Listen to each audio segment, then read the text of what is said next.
c'est évident. Ce qu'il nous faut maintenant, c'est aller expliquer tranquillement à nos parents. Aujourd'hui, on nous parle de réconciliation. C'est le mot que tout le monde a en bouche.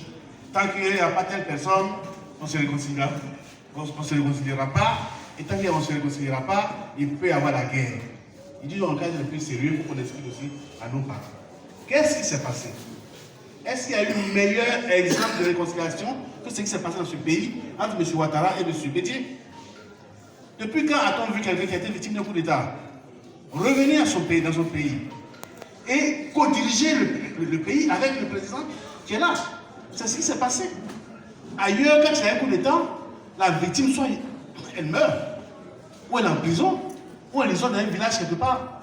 Mais en Côte d'Ivoire, ici, M. Bédié est venu, il s'est réconcilié avec M. Ouattara. Et M. Ouattara ne pouvait pas prendre une seule décision. C'est lui qui a été élu, je l'ai dit. C'est M. Ouattara qui a été élu. Mais il ne prenait aucune décision sans aller consulter M. Bédié. M. Bédié avait tous les honneurs d'un chef d'État. Mais les soucis d'un chef d'État, c'est M. Ouattara qui les avait. Qu'est-ce qui s'est passé entre les deux? Nous, ça nous fait mal, surtout nous de cette région, du Yifou. Bon, les raisons, on les connaît tous. M. Bédié a voulu que M. Ouattara l'aide à revenir au pouvoir. Voilà. À 2 reprises, M. Ouattara a dit, en juillet 2018 et en août, le 6 août 2018, il a dit, grand frère, allons nous reposer pour laisser les jeunes frères qu'on a formés nous-mêmes prendre le relais. Voici où est venu le palabre. Voici où est venu le palabre. Faisons la passe à nos enfants, à nos frères que nous avons nous-mêmes formés. Est-ce que ça, c'est mal parlé? Parce que les enjeux sont importants. Aujourd'hui, on parle de travail. Pour que nous-mêmes, Ivoiriens, nous sommes combien investis? On va faire la cour aux Asiatiques, aux Arabes, aux Européens, aux Américains. Il faut inspirer confiance. Il faut inspirer confiance. Et si nous avons pu nous relever aussi rapidement après la guerre qu'on a connue, c'est parce qu'il y a quelqu'un qui inspirait confiance. Rappelez-vous, la BAD a quitté la Côte d'Ivoire pour aller en Tunisie. Elle est revenue. Pour que plus de 1000 cadres de très haut niveau reviennent s'installer en Côte d'Ivoire, c'est parce que le pays inspirait à nouveau confiance. Donc ça, on joue là-dessus. J'entends aussi dire, oui, on a fait rattrapage. Je sais que le mot gêne.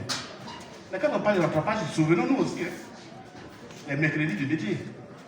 Ou après chaque conseil de ministre, quand il y a un autre Djoula qui était débarqué et qu'on n'oublie pas. Qu'on ne l'oublie pas. Ou quand tu portais un gros boubou, il était se mettre en danger. Qu'on ne l'oublie pas. Donc quand aujourd'hui on critique ça, il faut qu'on se rappelle d'où ça vient. C'est peut-être qu'il y a eu des excès, mais le RHDP a pour but de corriger ces excès en nous remettant tous ensemble, tous les enfants de foyer ensemble. Ce n'est plus un petit groupe qui est maintenant concerné, mais c'est toute la Côte d'Ivoire. C'est ça le RHDP. C'est ce qu'on devrait expliquer. Aujourd'hui, les gens se contentent, ils sont assis quelque part, ils critiquent et ils croient que c'est ça un programme. Nous, on doit aller sur le terrain pour expliquer ce que je fais. Nous, on va critiquer, nous, on va bavarder. Ça, c'est pas un programme, ça.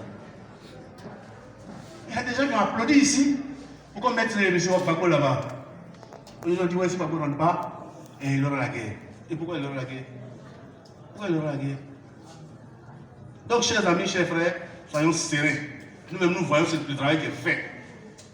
Mais comme le peuple a la mémoire courte, rappelons à nos parents, pour qu'ils sachent le moment venu, que les enjeux sont trop importants pour qu'on le confie à des gens vindicatifs, à des gens qui ont envie de se venger, qui ont envie de leur ego.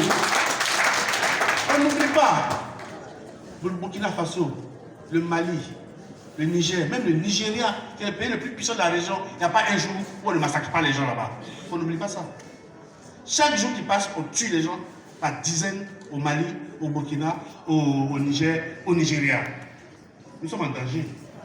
On a été touchés aussi. Une fois, mais aujourd'hui, jusqu'à présent, on arrive à s'en sortir.